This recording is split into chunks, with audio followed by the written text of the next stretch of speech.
네, 안녕하세요. 오늘 강의의 제목은 닭이 먼저냐, 달걀이 먼저냐라는 제목을 달았습니다. 예전에 그죠? 우리가 흔한 이야기입니다. 우리가 다 알고 있는 정말 답이 없는, 닭이 먼저 태어났냐, 닭이 태어났기 때문에 계란이 있는 거 아니냐, 라는 주장, 그게 아니고, 계란이 있어야 닭이 만들어지는 거 아니냐, 그래서 계란이 먼저다. 정말 답이 없는 순환 논법으로 아무런 답이 없는 그런 논쟁, 쓸데없는 논쟁이죠, 그죠? 이야기인데, 오늘은 왜 해필이면은 누구나가 다 아는 답도 없고 결론도 없고 쓸데없는 논쟁이라고 다 알고 있는 닭이 먼저냐, 계란이 먼저냐 이야기를 왜 하느냐. 제가 조금 있다가 아직은 많은 분들이 다 안 오셨기 때문에 몇 분들이 좀 더 오시면 그때 가서 본격적으로 보따리를 풀어볼까 합니다. 예고가 좀 그럴싸하죠, 그죠? 뭔가 좀 의미심장하죠. 뭔가 엄청나게 기대에 있는 것처럼 보이긴 합니다만은, 하여간 두고 보십시오. 어떤 간에 오늘 주가가 올랐습니다. 그죠? 올랐습니다. 내내 어제도 그렇고, 그저께도 그렇고, 주가가 떨어질 때, 제가 여러분들에게, 야, 주가 떨어지니까 큰일 났다. 겁난다. 빨리 팔아라. 라고 말씀드렸다면 또 모르겠습니다만은, 우리는 그렇게 이야기 안 했습니다. 그죠? 어떻게 말씀드렸죠? 주가 떨어진 거 좋은 거 아니냐. 오히려 좋은 주식을 매수할 수 있는 기회다. 주가가 떨어질 때마다 매수할 수 있는 좋은 기회다라고 주장을 했고요. 실제로 주가가 떨어질 때를 매수의 기회로 삼았다면 결과적으로 오늘 현재 종가 기준으로 매수 단가에 비해서 웬만한 종목들이 다 올랐을 겁니다. 비근한 예를 들어서 멀리 갈 것도 없이 삼성전자만 하더라도, 그죠? 삼성전자만 하더라도 삼성전자가, 그죠? 11,000원, 아침이 마이너스였거든요. 장중에 잠시 마이너스 되기도 하고 올라봤자 100원, 200원 정도였는데 결국은 1,100원이나 올랐으니까 6만 원 근처에서 매수했다면 벌써 종가 기준으로 플러스가 됐죠, 그죠? 그죠? 그 외에도 웬만한 종목들, 하이닉스며 또는 화학이며 등등등 종목들이 네이버며 카카오며, 그죠? 네이버, 카카오 이런 종목들은 매수 단가보다 분명히 현재 종가는 올라가 있을 거라고 생각이 됩니다. 왜 제가 무슨 극으로, 그죠? 무슨 깡으로 주가가 계속적으로 상승세다라고 주장했느냐? 외국인이 사고 있으니까 오릅니다라고 말하지는 않습니다. 그죠? 외국인이 사고 있으니까 오릅니다라고 말하지는 않는 게, 저는 누가 사고 누가 파는 게 별로 그다지 관심 없다 그랬죠. 그죠? 외국인이 살 수도 있고, 기관이 살 수도 있고, 그죠? 개인이 살 수도 있고. 물론, 우리나라에서 가장 주가를 시장을 적극적으로 주도하는 세력은 역시 외국인일 수밖에 없으니, 외국인이 소위 말해서 시장의 주도 세력일 수밖에 없으니, 외국인이 이 주도 세력이 어떻게 하느냐에 따라서 주가가 오르고 내리고 하죠. 외국인이 사면은 개인과 기관은 팔게 되어 있고, 그죠? 외국인이 팔면은 기관과 외국인은 사게 되어 있습니다만은, 이 외국인 주도 세력이 어떻게 하느냐에 따라서 주가의 움직임이 많이 바뀌기도 합니다. 그러니까 외국인이고 뭐고 간에 별로 중요하지 않다고 말은 합니다만은, 그래도 은근히 외국인이 최근 들어서 어떻게 하고 있나에 대해서 관심을 가지고 신경을 안 쓸 수가 없죠. 그래서 솔직히 말해서 안 쓸 수가 없습니다. 근데 최근 들어서 외국인들 오늘도 매수했습니다. 어제도 샀습니다. 계속적으로 올해 들어서 외국인들의 매수 물량이 상당히 많죠. 그죠? 많은 물량을 외국인들이 사들이고 있습니다. 한번 심심한데 통계를 한번 볼까요? 통계로 투자자들이 시장 전체로 봐서 매매 종합으로 예를 들어서 금액으로 봐서 당일이 아니고 연초 이후에, 그죠? 연초 이후에 외국인들이 얼마나 사들였냐, 그죠? 외국인들이 얼마나 사들였냐를 보시면 오늘도 누적으로 봐서 약 4조 원 정도를 사들인 거 나오고 있습니다. 그죠? 얘가 꾸벅꾸벅 사가지고, 맞죠? 숫자가 4조가 맞죠? 그죠? 그러니까 연초 이후에 1월 달부터 지금까지 상당히 많은 물량을 누적으로 봐가지고, 그죠? 누적으로 봐서 상당히 많은 물량을 사들이고 있는 거 나오고 있습니다. 그 외국인들이 왜 샀냐? 개인들은 반면 어떻게 되고 있습니까? 팔고 있는 거죠. 개인 숫자가 빨리 나오라. 개인들은, 그죠? 팔고 있습니다. 근데 개인들은 3조 7천억을 팔았고, 외국인들은 현재 4조 원 정도를 사들이고 있다는 거죠. 외국인들은 왜 사나? 뭐 당연히 왜 사겠습니까? 주가 오를 것 같은 데 사는 거고, 현재 우리나라 주가가 싸 보이니까 사겠다라고 삽니다만은, 현재 우리가 매년 주장합니다만은, 현재 우리나라의 시장을, 내가 왜 이래? 잠깐만요. 차트를 좀 더 크기를 조정을 해서 보여드리겠습니다. 자. 현재 우리나라 코스피 지수의 차트를, 그죠? 코스피 지수의 차트를 본다면, 저는 구름 안에 있지 않냐. 그죠? 구름 안에 있지 않냐. 구름 안에 있다 보니까, 예, 구름 안에 있으니까 시장이 상승하다가 뭐 조정을 보이다가 구름 안에서 왔다 갔다 하다가 결국은 상승할 텐데 이 구름 안에서의 조정이다. 예? 이다.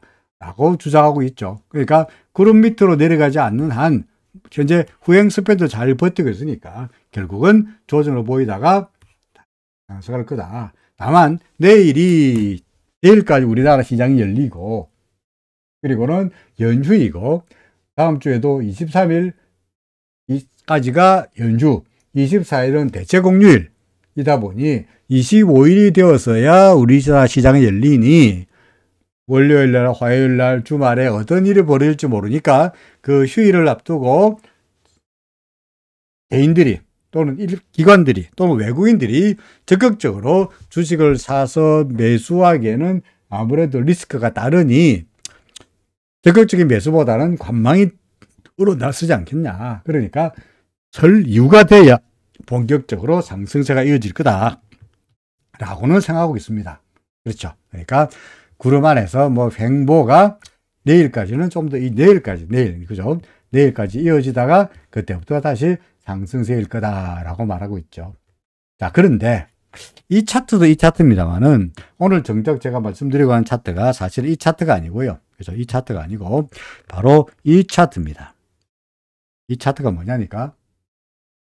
이거 보죠. 자, 이게 뭐냐니까 코스피 차트인 거 맞는데, 그죠? 코스피입니다. 코스피인데 달러로 환산한 코스피 지수예요. 그러니까 우리나라 코스피 지수가 원화로 되어 있는데 이거를 우리나라 현재 환율로 나눠가지고 달러로 환산했을 때의 지수가 어떻게 되느냐를 보여주고 있습니다. 이걸 보면 왜 외국인들이 매수하는지에 대해서 확실하게 정답이 나옵니다. 보세요. 어떻습니까?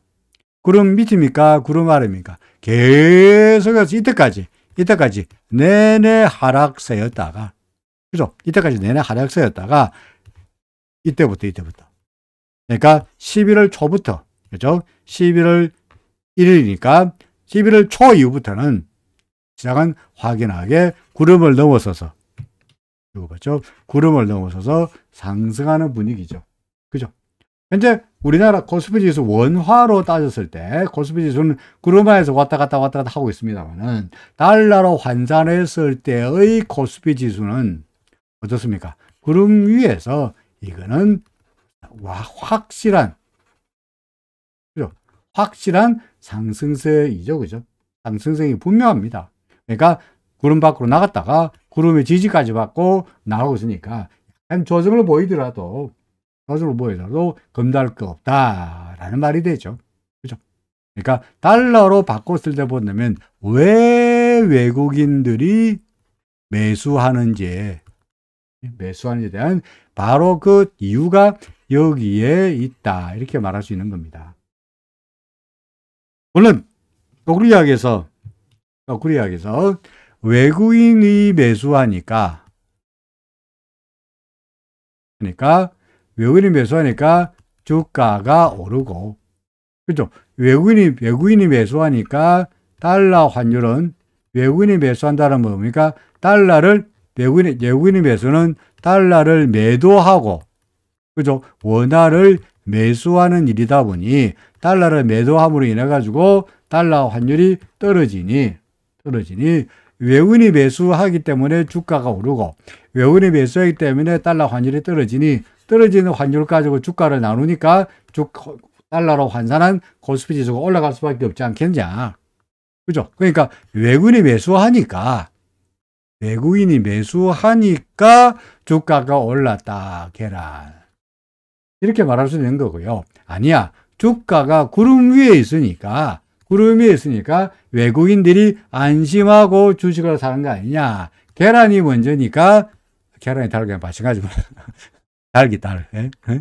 외국인이 매수하니까 주가가 오른 거다라고 닭이 있으니까 닭이 먼저 나고 그 다음에 계란 낳는 거 아니냐라고 설명할 수 있겠지만 거꾸로 이야기해서 아니야. 주가가 올랐으니까 외국인들이 안심하고 주식을 사는 거 아니냐. 계란이 있으니까 계란이 부화돼가지고 닭이 되는 거 아니냐. 그 이야기입니다. 사실은 제가 오늘 그 강의 제목을 닭이 먼저냐 계란이 먼저냐라고 이야기한 것은 외국인이 매수하기 때문에 달러 환율이 떨어지고 주가가 올랐다고 말할 수 있는 거고, 또는 달러 환율이 떨어지고 주가가 올랐기 때문에 외국인들의 매수가 있는 것이고, 뭐가 먼저인지를 알 수가 없으나, 그죠? 뭐가 먼저인지 알 수 없으나, 여하간 간에 어떻게 됐든 간에 달러로 환산한 외국인의 입장에서 보는 우리나라 코스피 시장은 달러로 환산한 코스피 지수는 확연하게 상승세다 이거죠. 그렇죠? 구름 위에 있다. 그러니까 외국인이 우리나라 시장을 주식을 연락해 사는 것도 무리가 아니다. 이렇게 말할 수 있죠. 그죠? 코스피는 그렇다 치고, 그럼 코스닥은 어떠냐? 코스닥은 어떤가 볼까요? 코스닥입니다. 이 코스닥입니다. 이게 역시 마찬가지로 달러로 환산한 코스닥 지수입니다. 달러로 환산한 코스닥 지수입니다. 어떻습니까? 이것도 마찬가지죠. 구름 밖에 나왔죠. 그렇죠? 구름에 지지받고 있죠. 그러니까 나갔다가 조정받고 상승하고 있죠. 그렇죠? 그리고 얘도 전환선 위에 있고 후행스피 나가 있고 구름 위에 있고 기준선 전환선 교차됐고, 우리가 주가가 오르고 전환선이 오르고 수교 교차되고, 그죠? 그 다음에 후행스피의 캔들 넘어서고 주가가 기준선 위로 올라가고 주가가 구름 위로 올라간다. 다 지나갔잖아. 그러니까 이제는 남은 게 뭡니까? 그동안에 이때까지는 하락세였다면 지금부터는 코스닥도 상승세일 수밖에 없겠다. 이런 이야기입니다. 그죠? 달러 값이 최근 들어서 우리나라 달러도 원화 환율이 많이 떨어지다 보니까, 달러도 원화 환율이 많이 하락하다 보니까, 원화가 강세이다 보니까, 그렇죠? 강세이다 보니까 이걸 갖다가 지수로 나눴을 때 코스피로 달러 환산한 지수가 올라가고 있긴 합니다만은, 결국은 원화만으로 보더라도 현재 원화는 하락세가 아니고 구름 아래 있는 상태이다 보니까, 아까 말씀드렸듯이 이 길을 지지로 해서 결국은 코스피입니다만은 코스닥도 구름의 지지를 받고 코스피나 코스닥이나 결국은 상승하지 않겠냐. 그렇죠? 예컨대 여러분이 브라질에 투자합니다. 네? 브라질에 투자합니다. 그러면은 브라질 보베스파, 네? 브라질의 보베스파 지수가 어떻게 되느냐도 물론 중요하지만, 우리야 어차피 브라질 헤알로 먹고 사는 것이 아니라 브라질 헤알을 가지고 원화로 바꿔서, 한국 사람이니까 원화가 중요하다 보니까 브라질 헤알화가 아니고 이것을 원화로 바꿨을 때 내가 이 주식을 샀다면 얼마나 먹을까? 이게 중요하잖아요. 그죠? 예를 들어서 브라질 헤알입니다만은, 예를 들어서 100레알 하는 주가가 뭐 200대 때, 그죠? 예를 들어서. 그럼 그 당시 레알 환율이 뭐 300원이었다 이거죠. 300원이었다. 그럼 이건 뭡니까? 300원짜리를 100원 됐으니까 이게 3만 원 됐죠. 3만 원 원화로. 100레알이니까. 그죠? 근데 100레알짜리가 200레알 됐어요. 와, 주가가 올랐어요. 근데 레알 환율이 300원짜리가 예를 들어서 극단적으로 몇 됐거나 100원 됐다 합시다. 예를 들어서. 그러면 이걸 원화로 바꾸면 얼마가 되느냐? 2만 원밖에 안 되죠. 그죠? 2만 원밖에 안 되죠. 결국은 우리가 레알로 브라질에 투자했는데 레알화로 따졌을 때 주가가 100레알에서 200레알로 2배는 상승했으나 주가는 올랐으나 환차에서 환율이 떨어지는 바람에 우리는 궁극적으로 원화에서 손해를 본 거죠. 그렇죠. 원화에서 손해를 본 거죠. 왜 그렇습니까? 헤아라가 전에는 300원이었다가 레알화가 100원밖에 안 되는 이야기는 헤아라 가치가 된 거예요. 레알화가 떨어진 거야. 평가 절하된 거야. 헤아라가 평가 절하되면서 우리는 헤아라 자산을 가지고 있다가 손해본 겁니다. 그렇죠. 그러니까 한국 사람이라면 헤아라가 100달러에 100레알에서 200레알에 관심 없어요. 원화로 바꿨을 때 이게 3만 원이었다가 2만 원 되느냐, 4만 원 되느냐, 원화로 따졌을 때 원화 환산한 지수가 더 중요하죠. 맞습니까? 마찬가지로 외국인 입장에서 본다면 원화도 움직이는 것도 중요하긴 합니다만 궁극적으로 달러로 환산했을 때의 지수 주가가 얼마 되느냐. 삼성전자가 예를 들어서 삼성전자가 현재 6만 원이에요. 6만 원인데 삼성전자가 예를 들어 10만 원 됐다 합시다. 삼성전자 투자하니까 6만 원짜리가 10만 원 됐으니까 얼마입니까? 4만 원을 먹었다 합시다. 근데 예를 들어 환율이 예를 들어서 그 당시에는 환율이 1,000원이어서 계산하기 쉽게. 예? 그러면 환율이 6만 원짜리를 1,000원이니까 이게 달러로 말하자면 60달러였어요. 근데 예를 들어서 환율이 1,000원에서 극단적으로 2,000원 됐다 그러면은 주가는 10만 원 돼서나 달러로 환산하면은 50달러밖에 안 돼. 그렇죠. 그러니까 외국인 입장에서야 60달러에 산 삼성전자 주가가 50달러밖에 안 됐으니까 외국인 입장에서는 손실이 난 겁니다.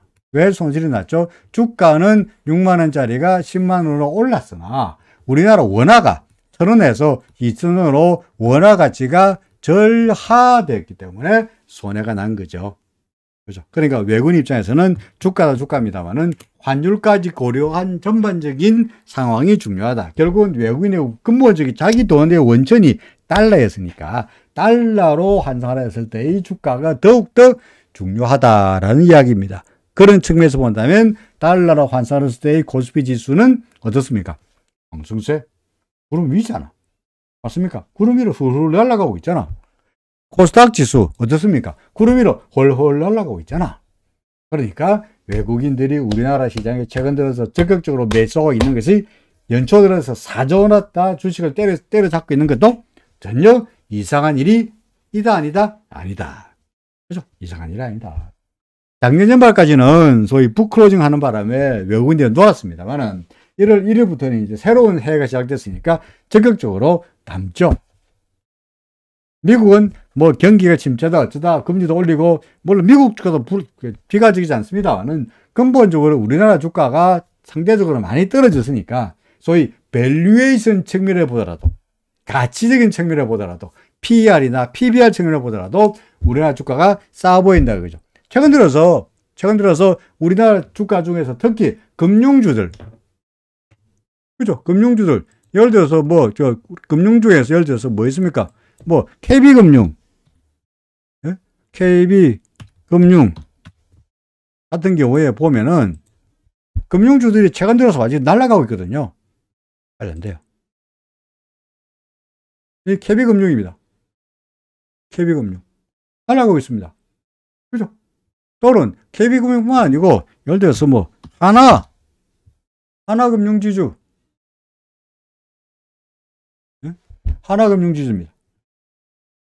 입이 우리 구름 받고 나오면서 나갔다가 구름 지지받고 올라갔으니까 나쁘지 않죠. 그죠?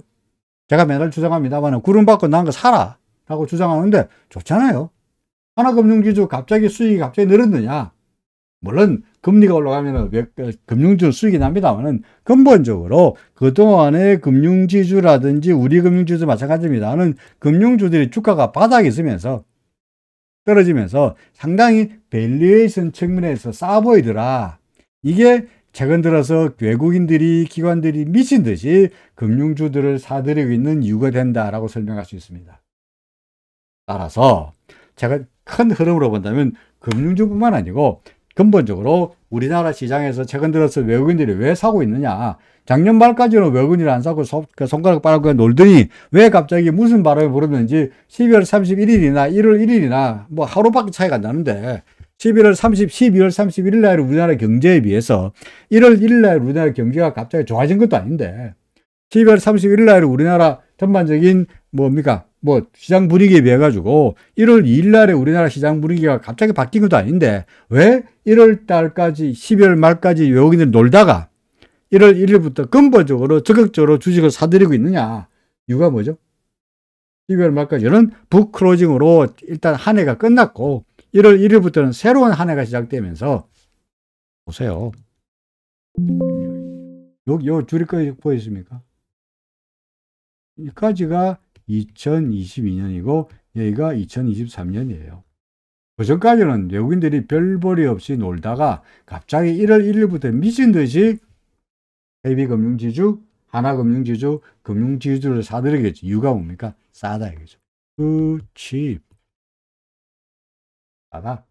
이게 금융주도 금융주입니다만은 삼성전자건 하이닉스건 카카오가 K인가?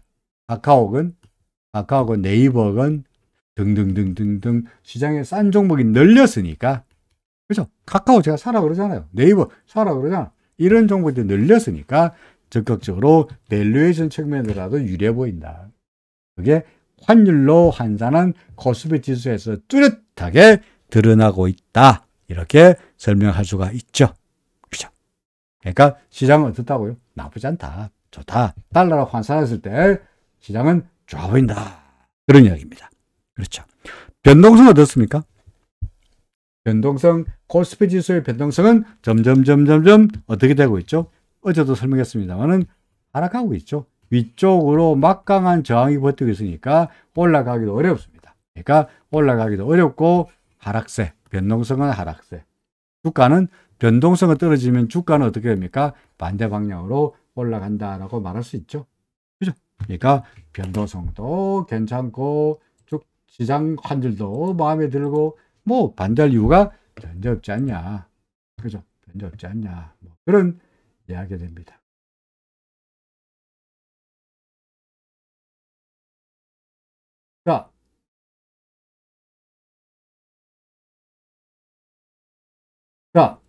자, 그 다음에, 그래서, 환율로 얘기하겠고요. 자, 그 다음에 환율로 해볼게요. 환율. 달러 대 원화 환율로 내가 그랬지. 그렇지. 환율. 환율은 뭐, 볼 것도 없죠. 그죠? 내내 하락세입니다. 그죠? 하락세.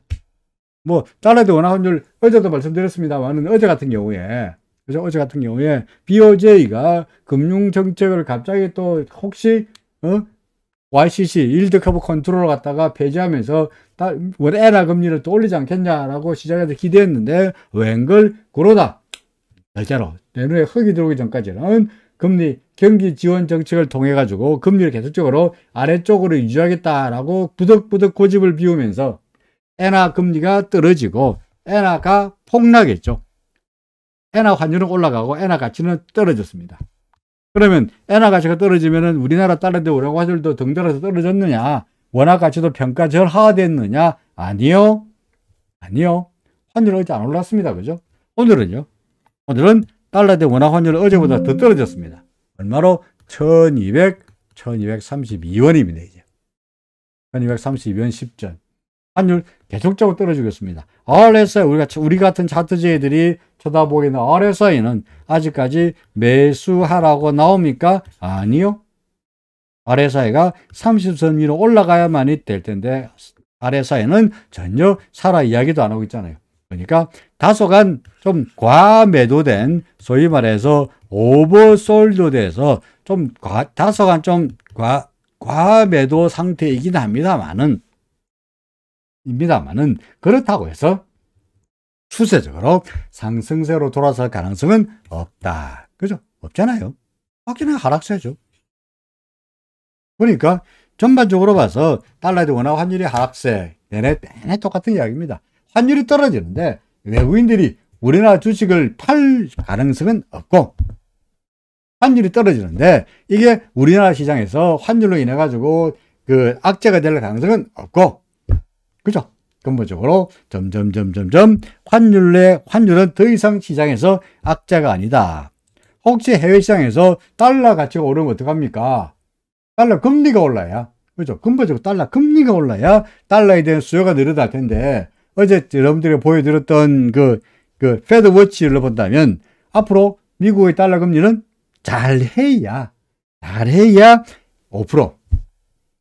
그죠? 맥시멈 5%. 그때부터는 한 번 정도, 내지 두 번 정도 올리고 나면은, 그때부터는 오히려 5%에 머무르기보다는 점점 떨어질 가능성에 시장은 베팅하고 있습니다. 그러니까 더 이상 금리에 대한 메리트가 없다면 더 이상 달러에 대한 메리트도 없애는 것이고요. 보다시피 달러 대의 인덱스는 어떻죠? 하락세일 수밖에 없죠. 달러 인덱스입니다. 그러니 달러도 떨어져, 달러 대 원화 환율도 떨어져, 주가는 올라가, 이런 금리는 떨어져. 어제 이창용 한국은행 총재는 대놓고 뭐 금리 안 올린다 라고 말하지 않았습니다만은 금리를 더 이상 올리지 않을 거라는 뉘앙스가 강한 그런 이야기를 하다 보니까 이제는 금리가 더 이상 악재가 될 가능성은 없다. 그러니 기다리기만 한다면, 그죠? 이제 기다리기만 한다면 우리에게는 좋은 달밖에 없을 것이다 라는 말이 됩니다. 간밤에 미국 시장 나스닥 지수, 이 나스닥입니다. 구름 밖으로 고개를 싹 냈다가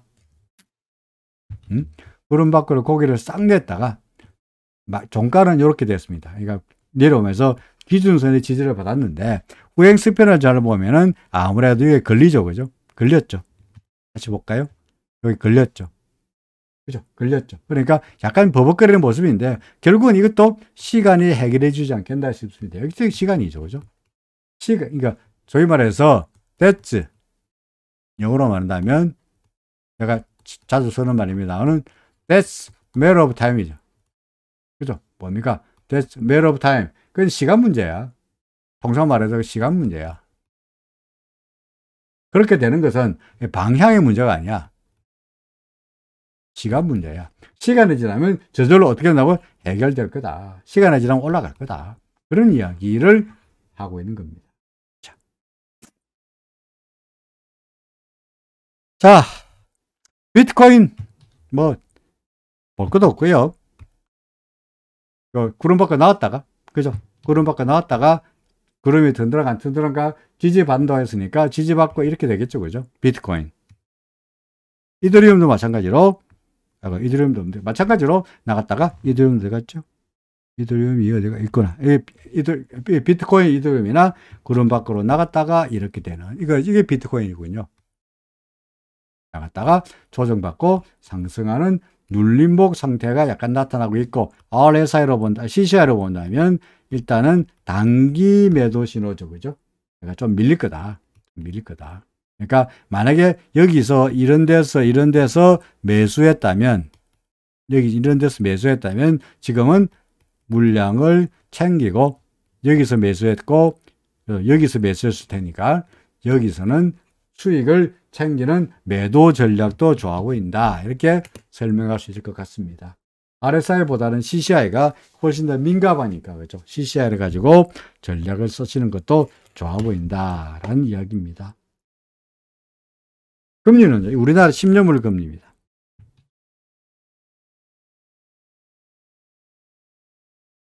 10년짜리 한국, 우리나라 국채 어떻습니까? 지금 계속 떨어지고 있잖아요. 이게 지금 어디까지 어느 수준이라니까 이때 금리입니다. 그죠? 지금 사상 최저치가 이거 보면 3.08대인데 8월 달에 지금 거의 비슷하게 가고 있어요. 그러니까 금리는 한국은행이 그동안에 금리를 줄창 올렸으나, 기준금리를 줄창 올렸으나 지금 우리나라 기준금리보다도 국고채 금리가 3.23인데, 그죠? 우리나라 기준금리보다 낮아요. 10년짜리가 기준금리, 초단기금리 기준금리보다 낮습니다. 그 말은 무슨 말이냐? 10년 동안의 금리는 지금 당장 기준금리가 좀 올라가고 있으나 앞으로 금리가 어떻게 될 것 같다고요? 떨어질 거다. 그러니까 10년 동안의 금리를 평균해 낸다면 지금 기준금리보다 훨씬 더 낮을 거다라는 평가가 금리 10년물 금리 안에 반영되어 있다라고 말할 수 있는 거죠. 그러니까 기준금리 올려봤자 우리나라 잠재 성장률이라든지 인플레이션을 보아서는 더 이상 금리가 올라갈 가능성은 낮다라는 말입니다. 그러면 금리도 문제 없고 달러도 문제 없고 외국인도 문제 없고 그죠? 그럼 뭐가 겁이 난다는 말이에요? 경기 침체 될 줄 누구나 다 알고 있는 사실인데. 그죠? 경기 침체 누구나 다 알고 있는 사실인데 그것 가지고 겁이 나서 시장에 대해서 비관할 일은 없지 않겠냐. 혹시 중국 시장이 망가지면은 곤란하지 않습니까? 이게 샹하이 지수입니다. 예? 이게 샹하이 지수입니다. 샹하이 지수. 샹하이 지수 보시면 어떻습니까? 하락세였다가 구름 밖에 나왔다가 구름의 지지를 받고 상승하고 있잖아요. 그죠? 상승하고 있잖아. 상승한 이유가 뭡니까? 제로 코로나였다가 뭐로 바뀌었죠? 이제는 위드 코로나로 바뀌었죠. 그죠? 위드 코로나. 이제 코로나 락다운 이런 거 안 해. 코로나까지 산다. 이미 우리나라 그렇게 하고 있습니다만은 중국도 그렇게 한다면 뭐根本적으로 어제 중국의 GDP가 3%로 발표됐습니다만은 이거는 사실은 중국의 잠재 성장률에 비해서 말도 안 되게 낮은 거거든요. 그리고 이거는 그럴 수밖에 없었어요. 이 4분기 GDP 성장률이었는데 중국에 3%였는데 이거는 그럴 수밖에 없는 게 사람들을 집에 가다 놓고 꼼짝 못하게 만들었으니 뭐 경제가 성장을 만무한 거예요. 3%라도 성장한 게 그게 어디야? 감지덕지할 정도로 뭡니까? 중국의 경제가 부진했는데 근데 이때까지 그랬다는 거고 앞으로는 이제 제로 코로나가 아니고 위드 코로나 사람들 다 풀어주고 락다운 안 하고 사람들 왔다 갔다 여행시키고 뭐 이래 된다면 경제가 살아날 수밖에 없는 거죠. 경제가 살아난다면 거기에 붙어가지고 중강제를 공급하고 있는 우리나라도 덩달아서 좋아질 거다 하는 기대감이 중국의 샹하이 지수에도 반영이 되고 있고 우리나라 코스피 지수에도 반영이 되고 있다라고 설명이 됩니다. 시장은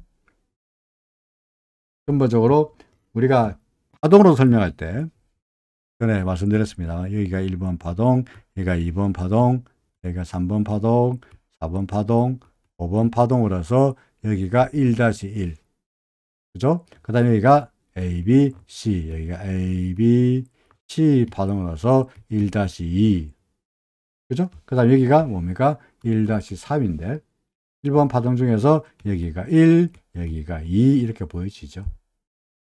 그죠? 그러니까 앞으로 우리는 이 조정만 2번 파동 조정만 지나고 나면은 시장은 상승세로 갈 거다. 혹시 이런 주장이 틀리려면 이게 틀리려면 어찌 됩니까? 이게 2번 파동이라면 이거 밑으로 내려가면 되죠. 그죠? 그럼 틀렸죠.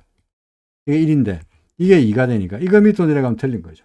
그죠? 그러니까 그렇지 않는 한 조정을 보이고 다시 올라가는 것은 겁낼 필요가 없지 않냐. 그리고 이게 맞다면 만약에 이게 맞다면 틀린 게 아니고 맞다면 1-3이니까 1-1의 고점이 여기니까 1-3은 필연적으로 1-1의 꼭지를 어떻게 합니까? 넘어가겠죠. 얘가 1이고 얘가 2고 이게 3이라 그러면 이 3은 1-3은 1-1의 고점을 필연적으로 넘어갈 거다. 1-1이 2500이니까 2500이니까 2500을 필연적으로 넘어갈 거다. 그러니까 지금 2500 넘어간다면 2500을 넘어간다면 현재 2390원 현재 2380원 뭡니까? 싸죠. 안 그렇습니까? 2500이 비쌉니까? 2380이 비쌉니까? 네? 2480원 지금 2480원 2500보다 낮잖아요. 앞으로 올라간다면 이렇게 된다면 지금이라도 매수하는 것은 그렇지 않죠. 더구나 아까 이야기했듯이 달러 환산 지수는 이미 구름 위에서 날아가고 있잖아요. 그죠?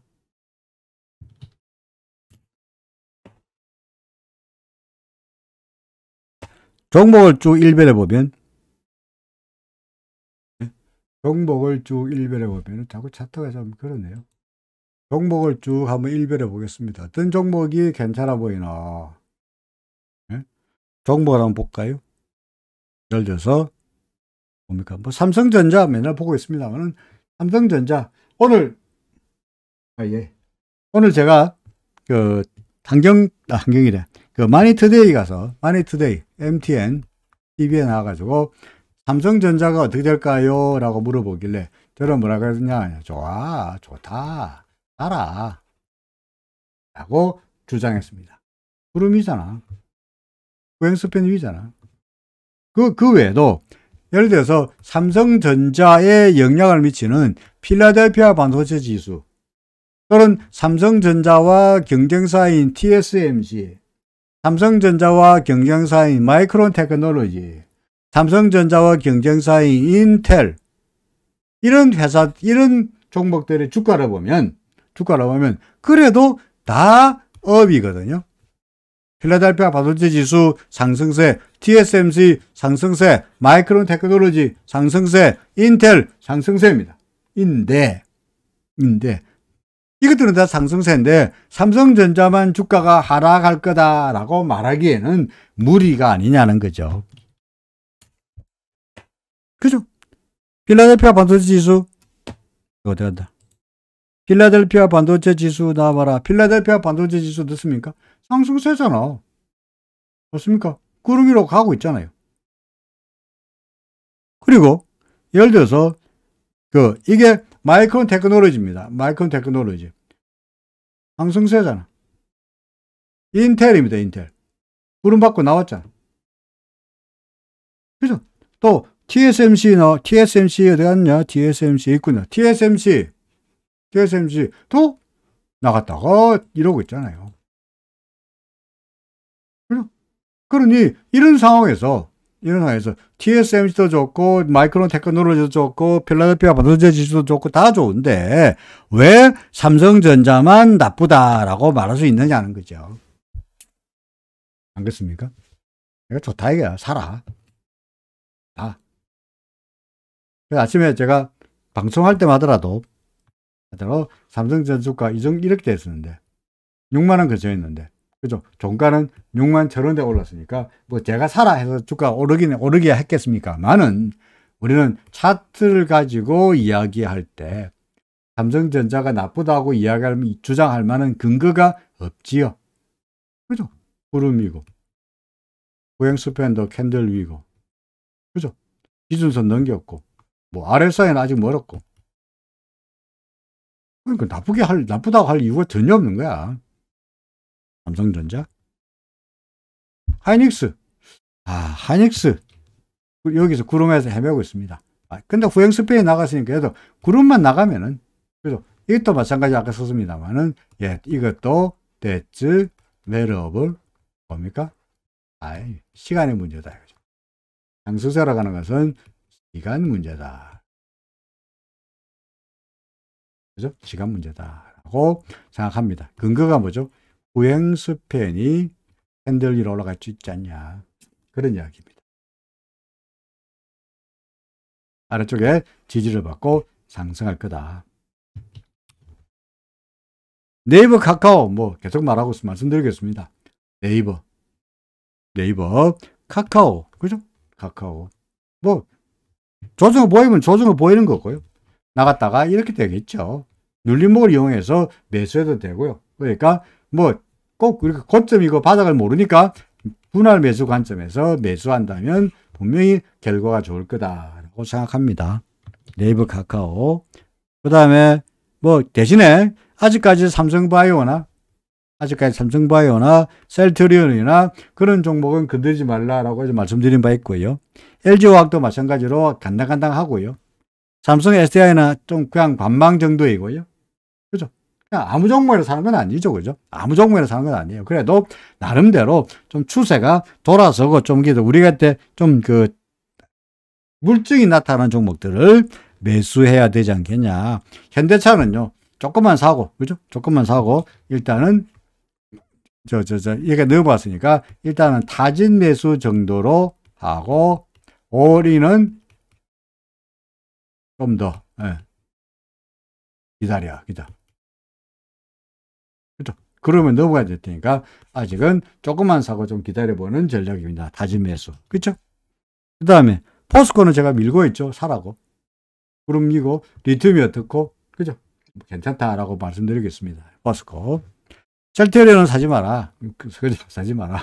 오늘 올랐습니다만은 아직은 멀었다. 이런 정보 사지 말자. 그죠? 그 다음에 하이브. 결국 힘을 내기 시작하네요. 맞습니까? 하이브. 5% 올랐는데 오늘. 그죠? 이런 종목들 사야 안 되겠습니까? 그죠? 하이브. 응? 뚜렷한 상승세잖아요. 하이브. 그 다음에 YG. 마찬가지로 이제 힘을 내기 시작했죠. 하락세였다가 드디어 이제 오늘도 하이 얼마 올랐나? 얘는 5.94% 올랐네요. 그 다음에 또 뭐 있네요. 아모레지.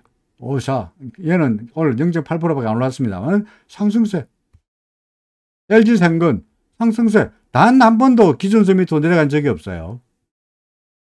그러니까 언제 사더라도 물론 제일 베스트는 여기서 일부 사고, 그죠? 그 다음에 기준선에서 여기서 일부 사고, 여기서 다 사는 게 여기서 정찰병 후행스팬 넘길 때 여기 때 타진, 이때 올인 하는 게 제일 좋았습니다만은 여하간 여기서 매수했다면 다 여기서 매수한 것도 이만큼, 여기서 매수한 것도 이만큼 다 수익이 나고 있죠.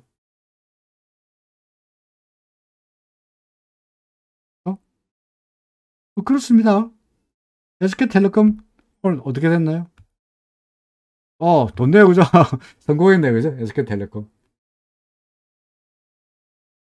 그 다음에 어제 말씀드렸듯이 로버트가 소형주들인데, 그래도 나는 짜릿한 거, 화끈하게 올라가는 거 이런 게 좋다라고 한다면, 뭐, 로보틱스, 그죠? 뭐 이런 종목들, 로보자 들어가는 종목들 중에서 구름 밖으로 고개 내는 종목들 고르시면 될 것 같고요. 그 다음에 최근에 제가 오늘 환경와우라 그러네. 마니투데이에서 그 추천 종목이라고 했던 게 이겁니다. LF입니다, LF. 왜 이래? LF입니다.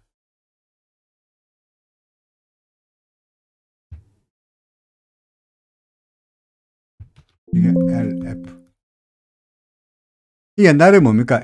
LG 패션이죠, 그죠?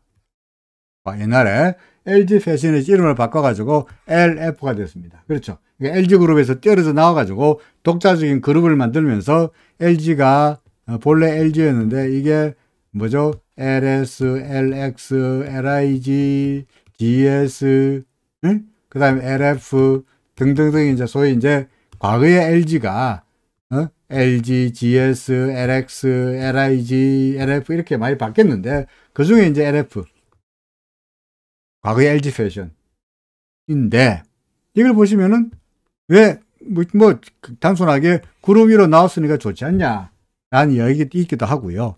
이것도 일종의 뭡니까? 리오프닝 관련주죠. 그죠? 리오프닝 관련주죠. 그러니까 이게 중국 과거에 중국에 대해서 실적이 좋았는데 그동안에 중국은 사람들 갖다 놓고 락다운 시키는 바람에 꼼짝못해 사람들이 옷 좋은 거 입고 싶어도 집에 갇혀 있으니까 맨날 파자마 하나 입고 있다가 이제 사람들을 밖으로 이제 나가라 라고 하니까 새로 옷을 사입을 테니 중국의 리오프닝에 대한 기대감도 있을 것이고 해서 우리가 지금 아모레도 주장하고 있고 LG 생건도 화장품입니다만 그죠? 주장하면서 마찬가지로 LG LF도 나름대로 괜찮지 않겠냐 라고 말할 수 있습니다. 그렇죠? 또는 조만간 우리가 뭡니까? 이제 마스크 벗죠, 그죠? 그죠? 마스크 벗죠. 마스크를 벗게 되면 그전에는 사람들이 이빨에 대해서 별로 신경 안 썼죠. 마스크 계속 쓰고 있으니까. 근데 앞으로 마스크를 벗게 되면은 마스크를 벗으면 조만간 연휴가 끝나고 나면은 마스크를 벗으면 사람들이 혹시 이빨 신경 안 쓸까 라는 생각에 이게 덴티움입니다. 덴티움이 뭐죠? 임플란트 회사죠, 그죠?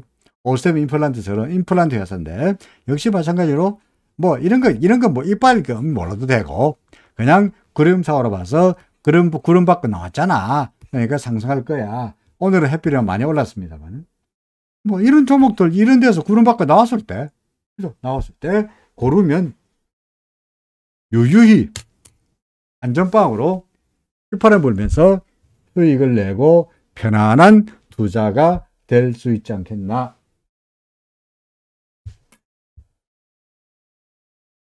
장대입니다. 예. 이상현님, 예, 그렇습니다. RSI나 일목 중에 하나만 가지고 해라. 이건데요.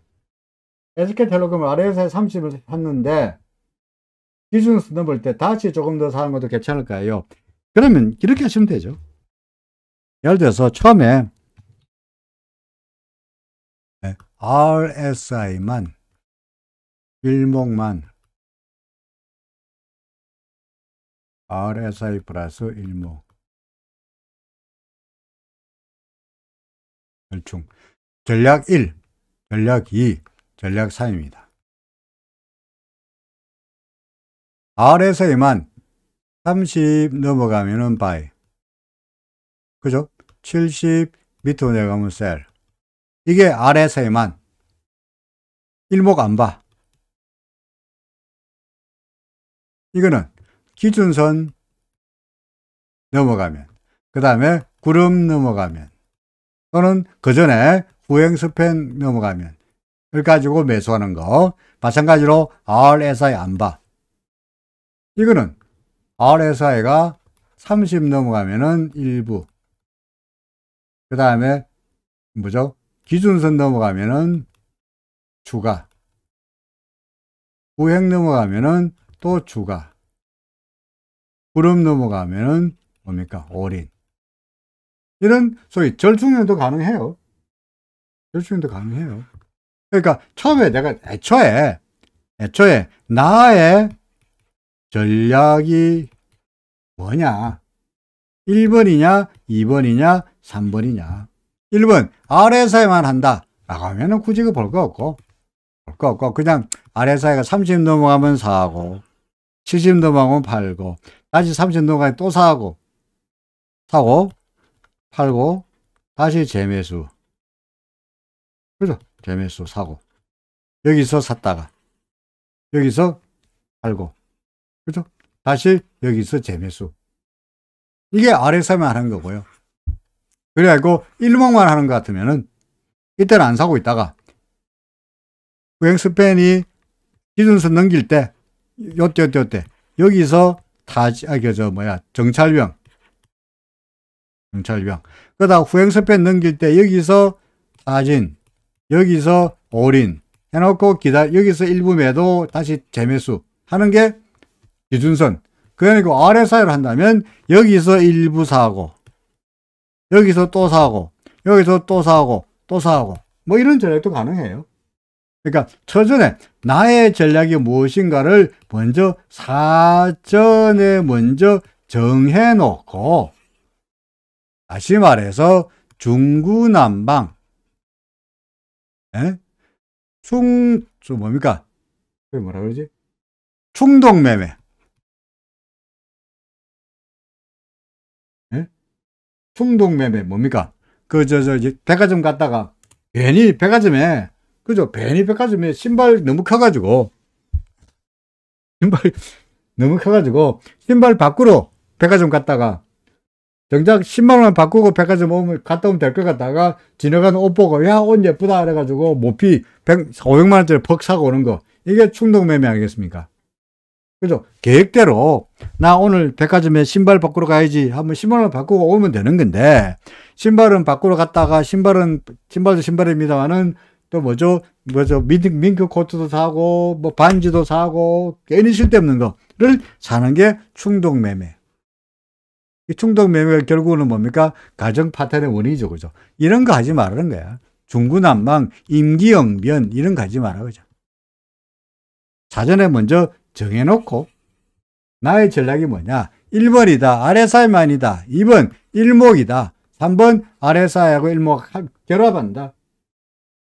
정해놓고, 그 정해진 자신의 전략에 따라서 충실하게 시나리오대로 RSI 할 때도 10% 산다. 뭐죠? 후행 스팬 넘기 전에 기준선가 넘기면은 20% 산다. 추가로 플러스. 그 다음에 여기 플러스 20% 더 산다. 나머지 50% 산다. 이런 식으로 미리 정해놓고 들어간다 하면요. 뭐, 저거 반대할 이유가 없죠. 그렇지 않습니까? 거꾸로 매도할 때도 마찬가지로 RSI가 팔라 그러면 얼마에 판다, 또 얼마에 판다, 이런 대로 정해놓고 팔면은 뭐 나쁘지 않습니다. 됐죠? 그러니까 미리 정하시라. 그걸 갖다가 왜 하나만 보러가 말하냐면, 왜 하나만 보고 말하냐면, 종종 이런 사람들이 있어요. 어떤 사람들이 이러냐. 살 때는 RSI 보고 사요. 자, 예를 들어서 RSI 보고 샀어요. 그죠? 샀어요. 샀는데, 이놈의 RSI가 올라가다가, 예를 들어 지금 올라갔습니다만은, RSI가 이런 경우 있는 것이 아니라, 어쩌다가 보면 도로 밀리는 경우가 있어요. 우리 SK텔레콤 얘기합시다. SK텔레콤 나와봐라. SK텔레콤이 어디 갔지? SK텔레콤 여기 있군요. 예, SK텔레콤을 보고 이야기합시다. 자, RSI만 보라고 하는 게 무슨 말이냐니까. 종종 어떤 경우에냐니까. 예를 들어서 여기서 RSI가 매수죠, 그죠? 맞습니까? 매수 아닙니까? 근데 얘가 올라가면 다행인데, 이놈이 올라가는 척 하다가 밀려요. 그래서 여기서 RSI가 뭐라 그러냐? 매도라 그래. 그죠? 여기서 매수가 매도 아닙니까? 그러면 정확하게 말하면 여기서 매수했는데, 매도는 여기가 매도니까, 여기서 매수하고 매도하니까 손해가 나는 거야. 그죠? 이럴 때 사람들은 종종 어떤 짓을 하느냐? 살 때는 RSI를 보고 했는데, 팔 때는 RSI라 팔라 그러니까 안 믿어. 에이, RSI 엉터리야. 팔 때는 RSI고, 요새 스토캐스틱 잘 마음에 들더라. 아직까지 일목 괜찮잖아. 아직까지 일목도, 일목의 주봉도 괜찮잖아. 아니야. 예를 들어서, RSI는 팔라 그러지만, 아직까지 MACD는 괜찮잖아. 그러니까, 매도 신호가 나타나지 않는 다른 종목으로 이사 가는 경우가 있다고요. 원래는 목표가 이게 아니었는데, RSI는 보기로 했는데, RSI가 팔라 그래서 손해가 나니까, 비로소 RSI 말고, 스토캐스틱이 좋지 않냐? 일목이 더 안정적이지 않냐? 아니야, MACD가 좋지 않냐? 라고 종목 기준을 옮겨가는 거. 이게 쉽게 말해서 충동매매죠. 신발 바꾸러 갔다가 신발 말고 뚱뚱해지다는 거. 그런 거 하지 않으면 미리 정해놓고 RSI를 보고 샀다가 기준에서 넘기면 좀 더 사고, 이 경우에 여기서 샀다가 기준에서 넘기면은 추가하고, 후행스팬에 넘기면 더 추가하고, 그룹으로 하면은 왕창 산다 라고 미리 정해놓고 한다면요, 그건 제가 반대할 이유가 없죠. 참, 그리고 자, 공지사항입니다.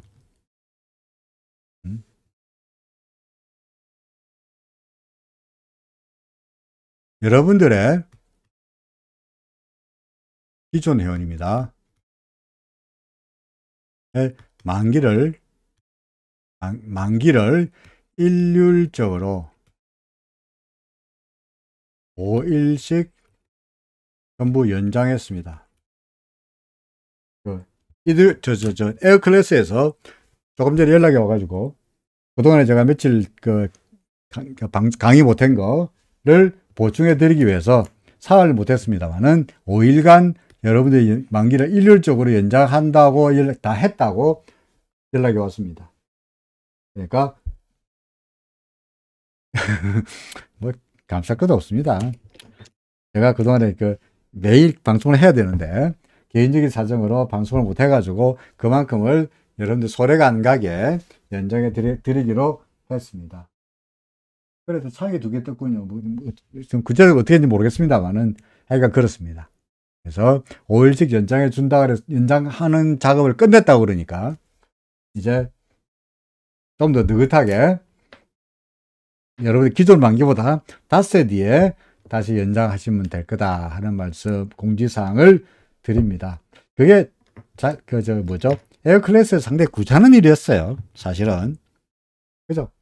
그게 전산으로 한 방에 바박하면 될 것 같다가 그게 안 되니까 일일이 회원들까지 다 찾아가서 그 사람을 갖다 수동으로 다시 5일씩 연장해 가는 이런 일을 한번 해준 것 같아요. 그러니까 상당히 귀찮았는데 뭐 이런 것까지 다 해줘서 에어클래스 혹시 이 에어클래스 관계자들이 이 방송을 들으신다면 뭐 수강생들을 대신하여 그리고 저도 물론이고 감사드립니다. 수고하셨습니다. 라고 말씀드리고 싶습니다. 자동 연장도 아마 걔들이 열심히 프로그램을 짜려고 개발팀에서 노력하고 있다고 들었습니다. 조만간 저절로 연장될 수 있도록 하겠다라는 약속을 들었으니까 그것도 곧 되지 않겠나 싶습니다. 자, 할 이야기 다 했습니다. 오늘 결론이 뭡니까? 오늘 제가 하고 싶은 이야기 결론이 뭐였죠? 무슨 이야기를 하고 싶은 거였죠? 여러분 다 뜨고 난 다음에 저 양반 오늘 무슨 이야기 한 거야? 라고 한다면 오늘의 결론 이겁니다. 그죠? 오늘의 결론 이겁니다. 뭐야? 달러 환산 지수가 명백히 구름이잖아. 원화로 봐서는 구름 안에서 해먹 있지만 달러 환산 지수는 명백히 구름이잖아. 따라서 시장은 지금 보기에 상승세로 보이지만 그죠? 자, 명백히 상승세다. 그러니까 조정 보인 데서 쫄지 마라. 그죠? 조정 보인 데서 쫄지 마라. 이미 외국인들은 우리나라 시장에 대해서 확신을 가지고 있다. 이게 차트로 나타나고 있다는 이야기입니다. 그렇죠? 네. 올해는 주식에서 이상희 연인뿐만 아니고 다른 분들 다 주식에서 대박 나겠죠. 그죠? 뭐 어차피 시장이 좋으니까 무슨 종목을 사든 간에 이제 여러분들 나름대로 이렇게 기준을 섰잖아요. 최소한 이거는 사야 되고 이거는 팔아야 되고 이거는 사야 되고 이거는 팔아야 되고 이제 기준을 서잖아요. 어떤 거 사야 돼요? 구름 위로 올라간 거 사야 돼. 어떤 거 팔아야 돼? 구름 밑으로 처박히는 거 팔아야 돼. 그렇지 않습니까?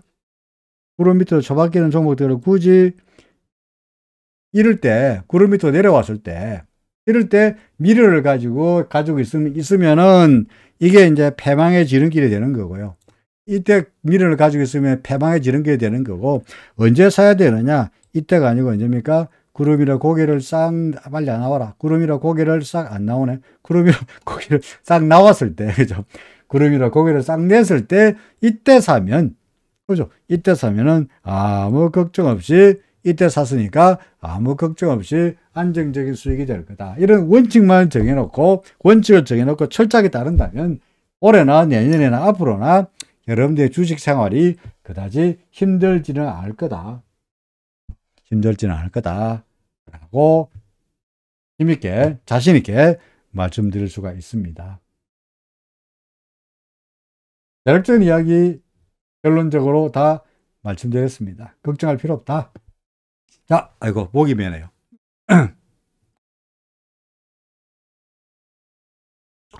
오늘은 이제 여기까지 말씀드렸습니다.